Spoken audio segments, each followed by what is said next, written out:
Hello, viewers. Welcome to yet another fabulous interview in the Telesummit. It's about how you live, taking the fear out of conversations about advanced care planning, caregiving, serious illness, and grief.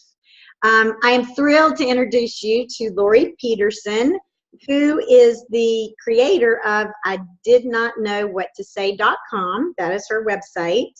Her mission is to provide you with tools and resources to assist a friend or family member through the journey of restoring balance in their life after the death of a loved one. So welcome, Lori.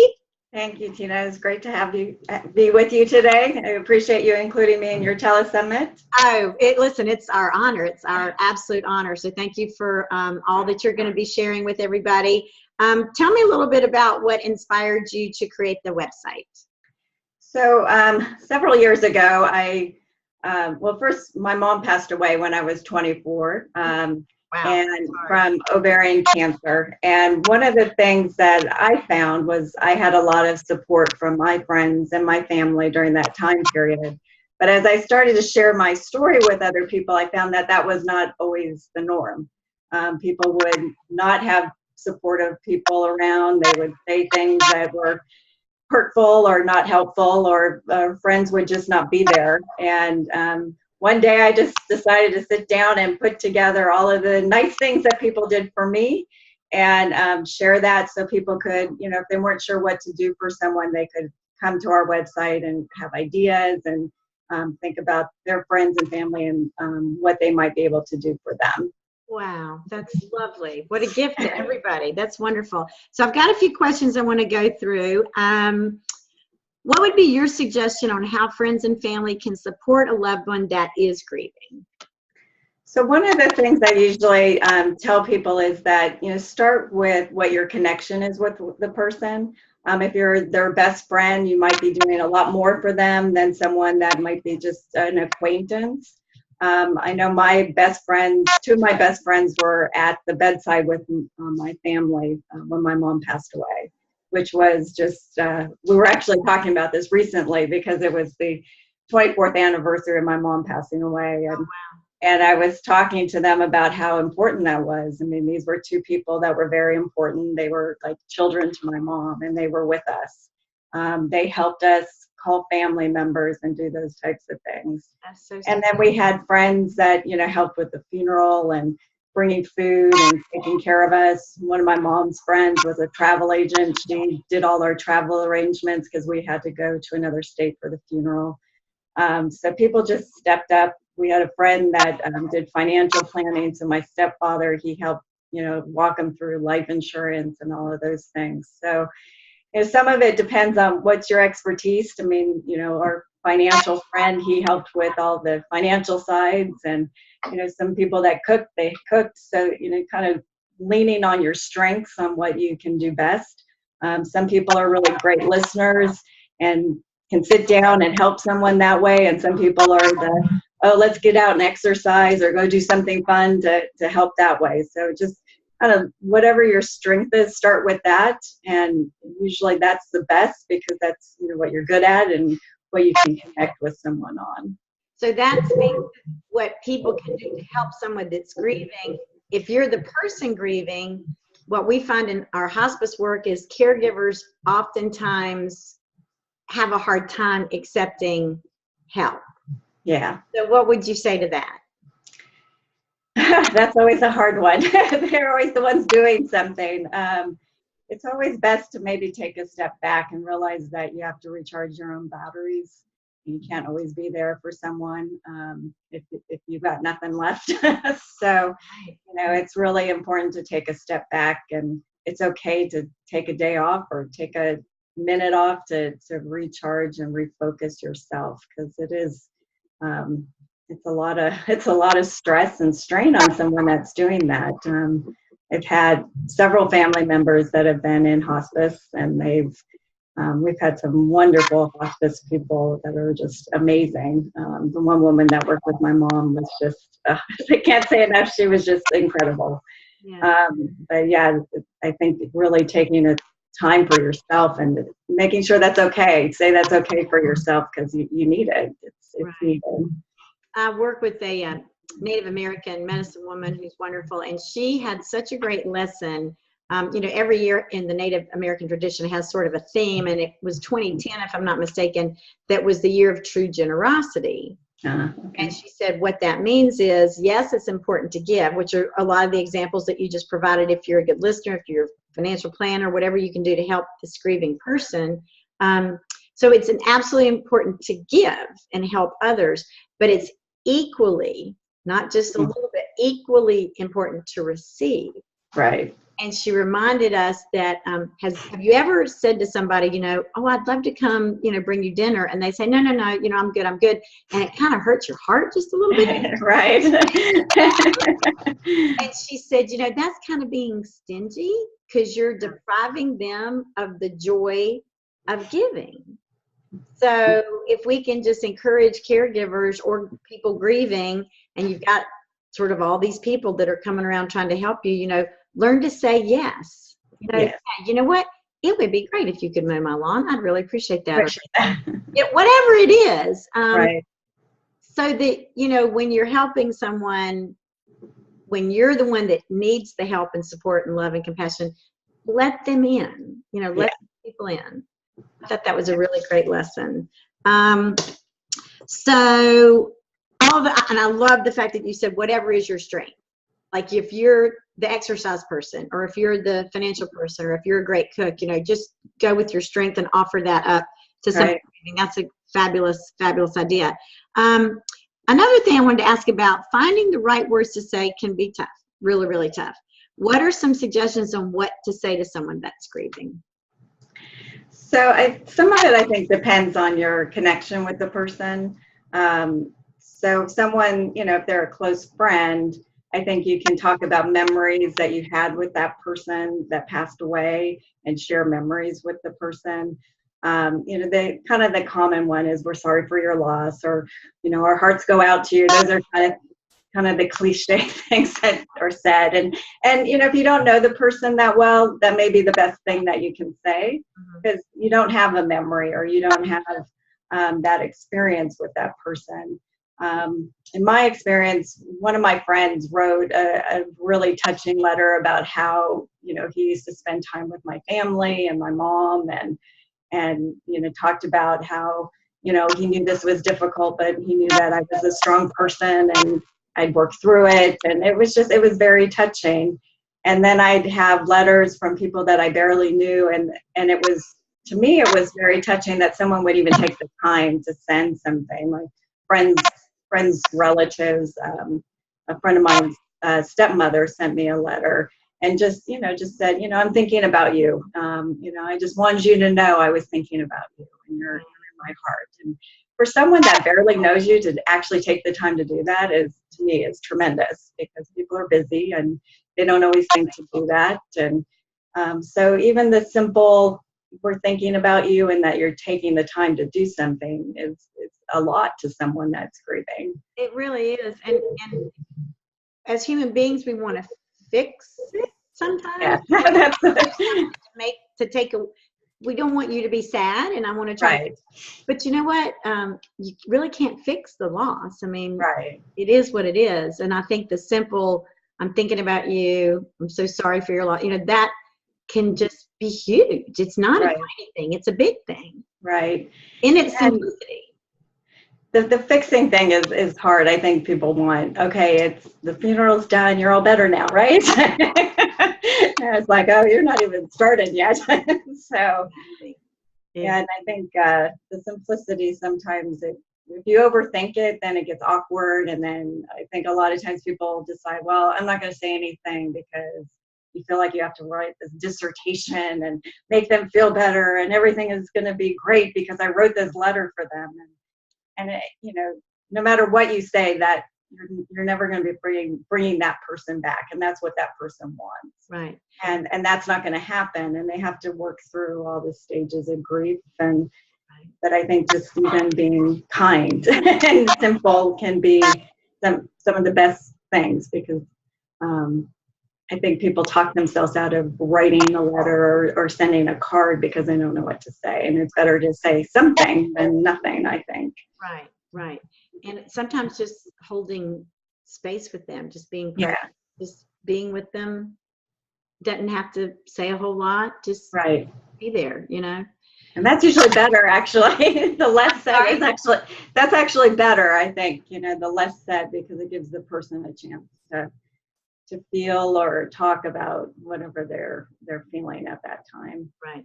So this naturally leads us into the next sort of the flip side of that coin, which is what suggestions do you have on what not to say to someone that's grieving? So that one, I've seen a lot of articles lately, so I have some mixed feelings about this. I mean, there's some things that are hurtful. I mean, I've seen some people say things like, your mother would be upset with you if you were grieving. I mean, that's hurtful. I mean, those kind of things are hurtful. When someone has a miscarriage and say, oh, you can always have another child. You want to kind of stay away from those types of things. Mm-hmm.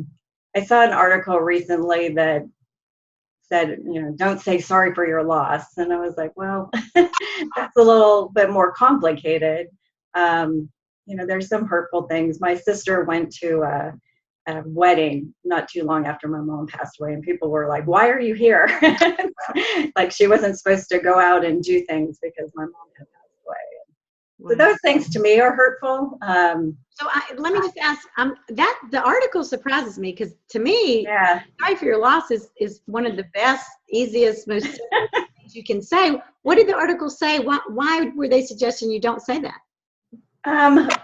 They had felt like it was too, I have to go back and think. I guess my cat's going to join us. She's been sleeping all morning, and now she's decided. She knows you're doing this, so she wants your attention. Right. She likes to be the center of attention. So. Yeah. Well, they were trying to focus away from. I'm trying to remember exactly what the article said, but it was, it was more depressing to say we're sorry for your loss and just say you're sorry. And I'm like, well, I didn't really understand. Personally, I didn't really understand why that was such a big deal. And I had put it up on my Facebook page, and a lot of people that had gone through grief are saying, be thankful someone's saying something, because the worst thing is that people say nothing and they leave and, aren't there at all. Be thankful they said something. Yeah. And, this really brings up I think a pretty important point, that everybody's different. Yeah. What works for somebody isn't going to work for another person. And two examples I can share with coworkers that work with me at hospice. One lady, her son committed suicide. Yeah. And she actually took early retirement. I think she was getting pretty close to retiring anyway, but she sort of went ahead and took it because she was hurt that people didn't say anything.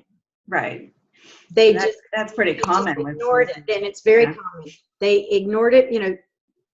Death is awful no matter what the situation was. Suicide, I think, has its particular unique, difficult points about it. And she just felt like nobody cared. Oh, wow. And when I say nobody, I mean, it was, I think, some of her close people that and maybe it was even family and friends outside of, her coworkers, but just so many people didn't say anything. And then we got another person who lost her dad, and she's a very private person. And I saw her walking through the hall the first time I saw her after she had returned from work. And I went over to give her a hug, and she did this. Oh. Like, So everybody's different. And I think what we have to do is just respect. Yeah. Just try to find, and for employers that are viewing this telesummit, what we often suggest is when somebody's out on bereavement because they've had a loss, if you're a supervisor, ask that person, when you come back to work, what would you like? Right. Do you want people to, talk about it? Do you want to be left alone? Like, what would be the most helpful and supportive thing your coworkers could do for you when you come back? Because some people are going to say, just give me a hug. Just give me a hug. Some people are going to say, I don't want to talk about it. Right. Everybody's different that way. And especially when you first come back, it's a little overwhelming. I was gone for a month because I lived in Virginia and my mom was in California, so I was there when she passed away, so I was there a week before, and then with all the funeral. So when I got back, I had already been gone for a month, and it was very overwhelming coming back. And people were, coming and giving me hugs, and I worked with students at that time, so all of them were like wanted to talk to me, and it was like, oh, I can't. And it wasn't that I didn't want them to; it was so overwhelming. So especially that first week back, I think people get very overwhelmed, and I'm usually a hugging person, but even that was just like, okay, I just Too much. Get a minute to collect myself. And but I think it's important, especially for work. It is, and I've seen people very different. My friends that don't want to talk about it at all, and then others that are upset that you're not talking to them about it. So it is something you have to gauge. Yeah. So this is such a big question. I don't want to leave it quite yet. So what are some of the other things that people have said that you typically know they're coming, they're coming from a place of wanting to help right. support and show love, but what comes out of their mouth just really isn't helpful. So let's spend a little more time on that, because that is this is a big struggle. People don't know what to say. Right. And they're afraid that they're going to say the wrong thing. Right. Some of the other things that come up periodically is, they're in a better place, and the automatic response is, well, that's nice, but I prefer that they be here still with us. And that's heartfelt. Someone wants you to feel better, that they're in a good place. And I guess my cat really wants to be involved in this. I'm sorry. She's always sleeping at this time. So that's another one. So I did an article a while back, and I kind of talked about the people that are either overly enthusiastic, oh, things will be better, you'll get through this, and not really acknowledging that there's a process and that there will be grief. And then there's people that are overly negative, like, oh, you must feel like an orphan now. It's like, oh my gosh, I wasn't before, but now I am. So people kind of go both sides. They either go overly positive and, oh, you'll get through this, and just kind of gloss over the grief process, or they go overly negative and say, oh, you must feel horrible, or, you must feel like an orphan, or, kind of the overly negative. They've been dead for 3 months now. You should be over it. Yes, that's the other one, the get over it. That's probably the worst one, because I think people that haven't really lost someone significant in their life don't understand it's kind of a lifelong process. And to think that it's over in a day, okay, the funeral's over and you're done, and why are you still upset about this? It's like, wow. Yeah. People like that usually change their tune pretty quickly when they've lost someone. Yeah. I had a friend once, and she wasn't overly negative, but I had a miscarriage, and she was nice about it. But when she had a miscarriage, she emailed me, and she's like, I had no idea. Right. And that was like tremendous, that she even remembered that we had talked about it, and that she had come back and said, I had no idea what you were going through at the time. I'm so sorry. And now I know. And I'm very sorry for that as well. I've had a miscarriage as well, so I completely get what you're saying. But that really did bring up an example that I think is so true oftentimes. If you lost your mom, mm-hmm. and I had lost my mom, mm-hmm. one of the things to not say is, well, I lost my mom, I know how you feel. Right. Because your relationship with your mother has nothing to do with my relationship with my mother. So you may have had the best mother on the planet, and I may have had a horrible mother, which I didn't. Fabulous. And even within a family, yeah, 3 siblings, those are 3 different relationships with that parent. And you don't know how I feel because you weren't in that relationship. Right. Yeah. That's a hard one. I usually feel a little bit better when I know someone else has had a loss, because I think they understand a little bit more. But it's kind of having that balance between telling them, oh, I know exactly how you feel, and at least being empathetic that I've been in a similar place, so I know some of the feelings that you may be feeling. That's right. So it's kind of that balance Mm-hmm. of, trying to not jump to conclusions about how that person's going through the loss, but at least letting them know that you understand that a significant loss is deep. It can bring up a lot of deep feelings. Another important point our grief counselors will tell you is if the griever, getting back to the one that says they're in a better place, which is, I think, a really common thing for people to say, if the griever says they're in a better place, great. Don't take that away from them. If that's comforting to the griever, awesome. Right. Just don't, you as someone on the outside, put that on the griever, because to your point, they may say, you know what, sitting right here next to me would be a better place. So that's really not really helpful. So, whatever the griever is saying, support that all day, every day. Right. Mm-hmm. Just don't assume, which I think gets back to the best thing to say are the simplest, I'm thinking about you. I'm so sorry for your loss. So yeah, really, really tough topic, and hard to get people to get their hands around what to say, what not to say. I mean, it's huge. It really is. And I think the one thing I was just going to mention, what we talked about earlier, is just taking the cues from the person that's grieving is important, because they are. I mean, it is unique, and even someone who's been through a lot. I mean, I know each person that I've lost, it's different. Yeah. So my needs may be different for each type of loss that I've had in my life. So, and the age the person is. So, just taking cues from the person that's grieving, usually is the best thing to do. Right. Absolutely. What is one thing you would like those coming to your website to learn about grief? And you don't have to be one, but whatever various things are that you would like them to. And I'm sorry, let me just go ahead and mention, if people missed it, the website is ididnotknowwhattosay.com. So on the website, we have different notes that people have sent. Either people have submitted them to our website, or their friends have sent them to me. So I want people to be able to come to the site and get ideas. So, and because everybody's unique, your friend's going to want something different than my friend might need, but at least we can give you tons of different ideas, and you can say, oh, that one will work for me, or that one will work for me. So that's what I want. There's no cookie cutter.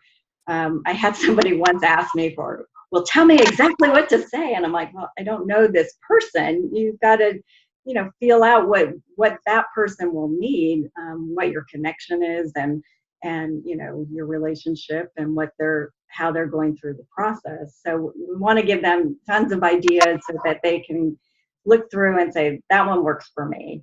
And then they can put their own spin on it, and hopefully that works for that person. And you also have a lot of lovely suggestions for grief gifts. Yeah, we do have different gifts. And, kind of traditionally, I think people have given money if the family needed money to support for the funeral and expenses like that. I think in the last 10, 15 years or more, we've seen a kind of a growth of different grief gifts. So as simple as a gift basket to a more personal item that may have the person's name on it. I give out a lot of holiday ornaments with the person. That seems to have been something that people really appreciate, because some of them you can actually put up year round, so it doesn't necessarily have to be on a Christmas tree. There's something that they can put in a window and kind of a nice little memory. But we have all different types of things. We work with different vendors that offer different types of gifts. And again, some are planting trees and flowers for people. Some are figurines, blankets, different things that people can give as a gift. And to your point, I saw some bracelets that I guess would have the person's name on them. Yeah, there's different jewelry items. There's also some, if someone's been cremated, there's lockets that they can put the ashes in. I think that's really different. special. Yeah. my sister, and you know what, I'd share it if I could even knew what it was, but I don't know where she found this. I think it's actually one of her children found a place that if you have the person that's passed away, their handwriting. Oh. So my mother, there was a letter that they had, and she said, "Love you." And they took her handwriting that said "Love you" and put it on a necklace. So that's wonderful. Isn't that a great idea? So I apologize, viewers, for I don't know what. We'll have to find out what that is if I. Yeah. You know, try to put that up on the site. That's wonderful. Jewelry, yeah. So it was really special. It really was. And I think having something to remember people by that's that personal, you know, in your home, not just visiting. Let's say people visit, like every Easter, we visit the graveyard of the people that have died. But this is something that's more intimate because it's in your home, or you're wearing a piece of jewelry, or really special. So I believe you are working on a new book. Would you like to? Trying to get that done. It's been in the works for a little bit. So it's kind of expanding on the website. So we're looking for people, actually, as your viewers, we're looking for people to submit those wonderful things that people have done for, you know, friends and family that really got a great response that you'd like to share. So that's kind of the premise of the book, is we want to share ideas and how it touched people's lives, so that when someone thinks, oh, there's nothing I can do, they could go to this book and say, oh, wow, this person did this, you know, for them, or, you know, these are some different ideas that we can work with. And, you know, the most thing is making it personal, and whatever, you know, it's personal for you, but to give people ideas, because I think that's usually what people just get kind of stumped. They just like, well, I don't know what to do. Yes, exactly. I think that's fabulous. So it really pretty much is taking your website and all the wonderful suggestions and supportive ideas, and putting into a book. Right. That's wonderful. And I one of the things I've noticed is, you know, I've seen some other books that kind of focus on the negative, and I wanted to focus on all the positive things that people were doing, that people are, you know, that people are doing lots of wonderful things. Oh my gosh, she just really wants to be here. She's never like this. That's okay. She wanted to be on camera. That's all right. Yeah, I just have never seen her like that. I didn't think I'd lock her somewhere. She likes this topic. I want to be respectful of your time. I'm really excited to share with our viewers that you are going to offer them a free gift. Yeah. So can you tell them a little bit about that? So we put together a list of 25 different suggestions that people can do for their friends and family. And so it's just a little ebook that you can download. I think you'll have it as part of the summit. Sure will. And just it's, you know, a number of different suggestions on what people can do for their friends and family if they've lost a loved one. That's wonderful. That's wonderful. Because again, this is, you just, some people are just so stumped and they do nothing. So I think that's a wonderful tool. Like, here's some great things you can do that other people have found really helpful. Right. And, you know, it's funny. It's like some people think, oh, well, I just sent a card, so that's okay. And maybe that's okay for them. I was interviewing a website company once and to do, you know, some marketing. And they're like, well, why would you need this site? I was like, wow. He's like, you know, don't you just send a card and that's it? So I decided that's not the company I wanted to use. Yeah. You know, there was a play years ago called something like When the Casseroles Stop. Yeah, that's or maybe it was After the Casseroles, something like that. So it's, you know, you have all that rush of attention during the funeral, and then yeah, and usually, you know, that month after is probably the loneliest, I think, for people, because that is when the casseroles stop and people think, oh, okay, they're back to their normal routine and things like that. So, you know, it does get pretty lonely at that point. Yeah. And that's when you do need people to check on you. And I was at a Rotary meeting once, and one of the women we were talking about after she lost her husband, one of the Rotary members just showed up at her house every couple couple days to check on her. Oh, She said, it was that time that she didn't really know how to ask for help. And it was the time that she needed it the most, because, everybody had gone back home or gone back to their lives. And that's when it was really starting to hurt her right. deeply. And this woman knew it, and she just kept coming by. That's lovely. And I Yeah. think a lot of people, if you can remember, not necessarily the anniversary of the death, but like if you know the person well enough that you know whoever died, like when their birthday comes around, that's really hard. Right. If it was a dad on Father's Day, that's going to be a Right. tough day. Holidays are going to be a tough day. Anniversaries are going to be tough. So if you Right. can be a little sensitive on those special, especially the first one, Yeah. and maybe try to reach out on those days, it's nice.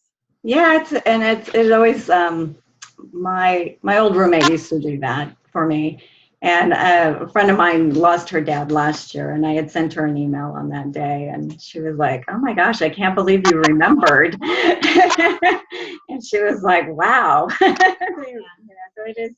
People do appreciate that because their immediate family obviously remembers. Right. But to have friends that say, "Oh, this was a significant day for you, and we remember it with you," is right.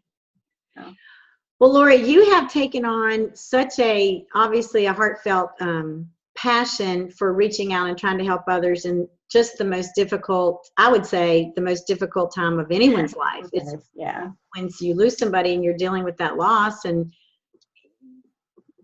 it's just such a gift, I think, that you've given people. And I'm so happy that our viewers will be able to reach out to you and know how to maybe get some pointers and tips and help on what do I do, what don't I do, kind of thing. So again, everybody, this was Lori Pederson, and her website is ididnotknowwhattosay.com, which is such a perfect website.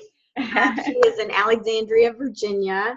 And Lori, thank you so much. This has just been an honor. You're doing wonderful work, and just thank you for sharing all your wonderful ideas and tips to everybody.